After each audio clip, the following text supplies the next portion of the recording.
All right, welcome everybody. Merrill Chandler here. Breaking news so you don't break the bank.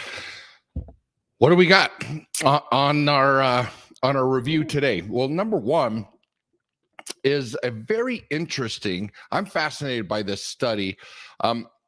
The American banker, in collaboration with, let's see, I want to make sure I get the group correctly.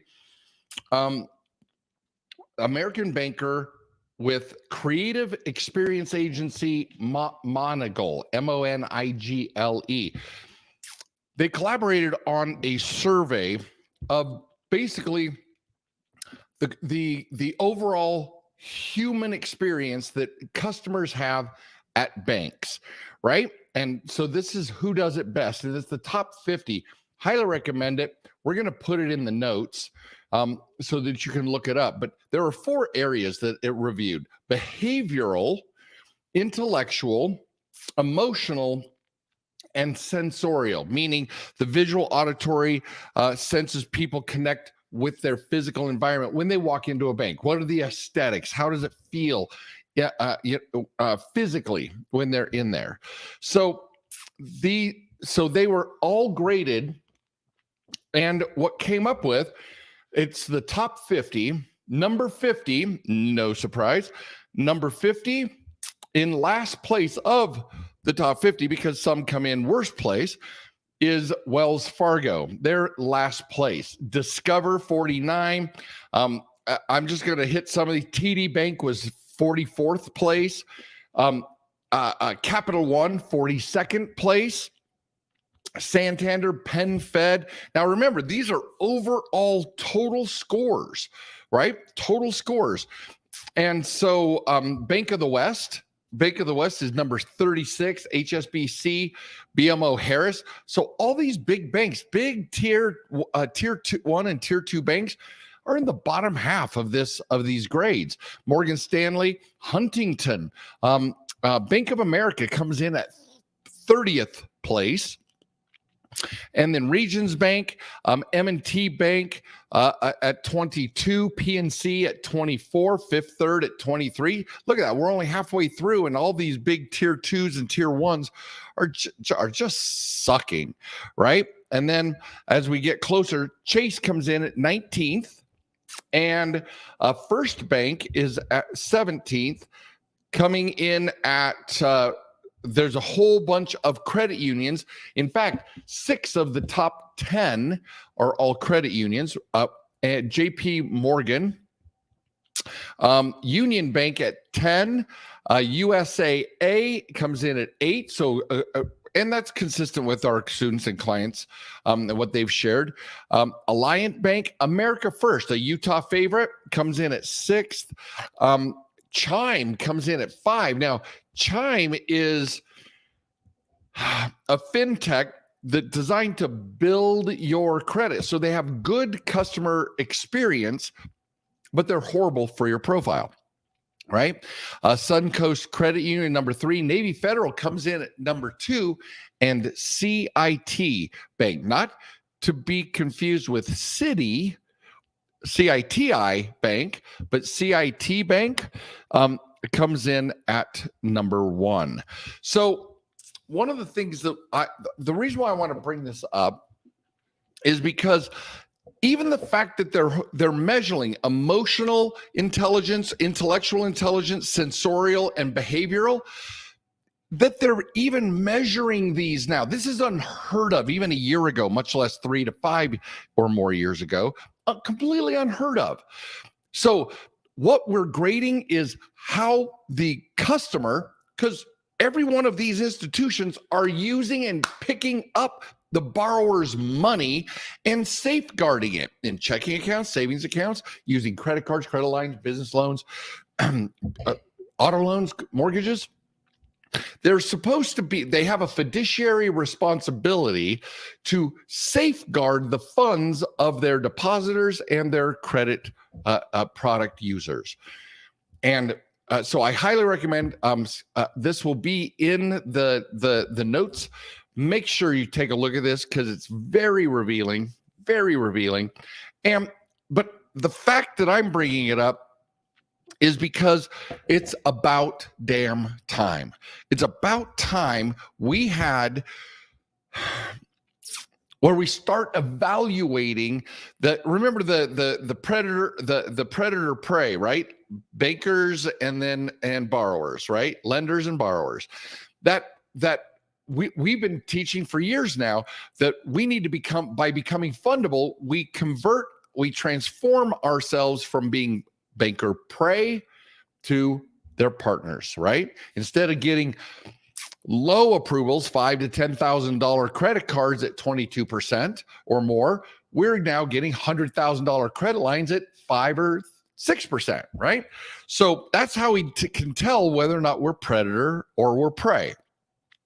Well, they're now the fact that they're measuring on these social values rather than just hard data points of deposits and transactions and average daily balances, et cetera, that they're evaluating here is awesome. It's awesome also for what we're doing at here at Get Fundable and Fundability Inc. because we're creating the software that's going to help the borrowers navigate and make simple the process of becoming fundable and then exercising those loans, lines of credit, new credit cards, and having that perfect balance of strategic debt without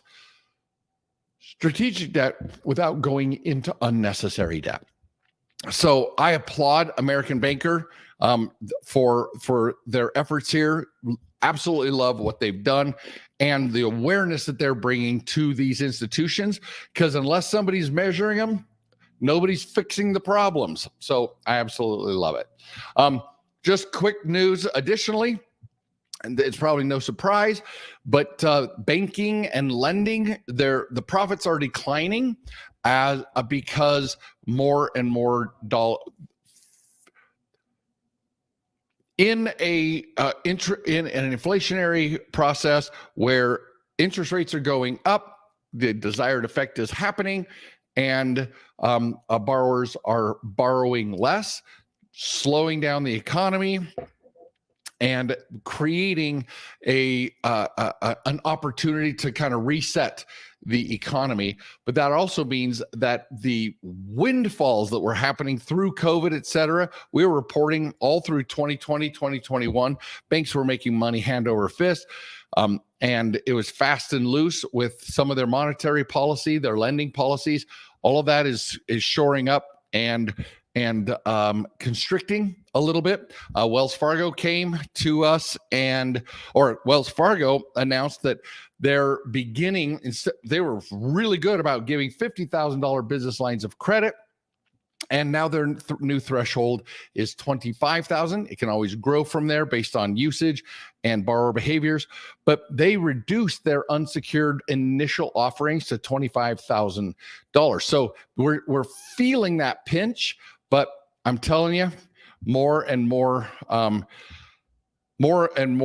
borrowers are starting to stand up and take notice. We've had even some of our older clients from years ago are calling up saying, hey, I want to get back involved. How do I get back involved? And part of the reason is that when interest rates are at 0 to 2%, people, they don't care as much about the rate and therefore their fundability. But now that interest rates are starting that climb and we're heading into the 4, 5, 6, 7% in the prime, everybody wants the cheapest money possible. So fundability is ideal. So people who've been out of orbit for years are coming back and saying, how do I optimize? I want to get the best rates possible. So be aware that the higher the rates go, the better your fundability is. Of course, the cheaper the cost of money. All right. Continuing then, there is another. The Treasury came out with a study and basically says when banks make changes to improve service for some customers, those same moves put up new barriers to minorities and other underserved groups. And so we want to be aware that anytime there is financial education, borrower education, anytime that whatever groups are out there, if you're listening to me, because I know we're doing this, but whatever education process that we do, any software that's addressing the opportunity to include more and more consumers and turn them into borrowers, especially successful borrowers, we got to remember that it starts with the unbanked. We don't start at, hey, you got a credit card and a mortgage and a student loan, so let's optimize you as a borrower. We got to go further upstream to the unbanked.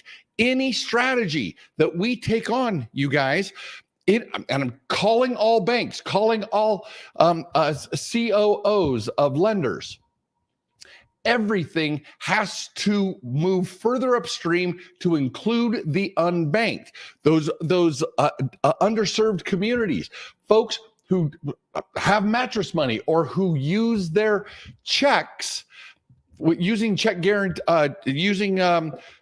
cashing places. Their checks are their assets. We've got every piece of education, every platform that's developed needs to please. We can't be the only ones, you guys. I would love a corner on the market, but there are 320 million of us.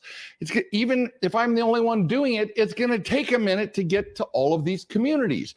So please, anybody who's building software, anybody who's building a platform to serve borrowers and serve folks in the world of finance, please start with the unbanked, the ones who don't even know how to open or who are afraid of or are intimidated by even the opening of a checking account. Can we please? Because we do not want to put up more barriers of entry because we're only serving the communities, the borrowers who already have credit products or credit instruments that are already part of the credit bureau and FICO scoring system. I guess that's my plea for the day. And then finally, I do want to end on this. This is way too fun.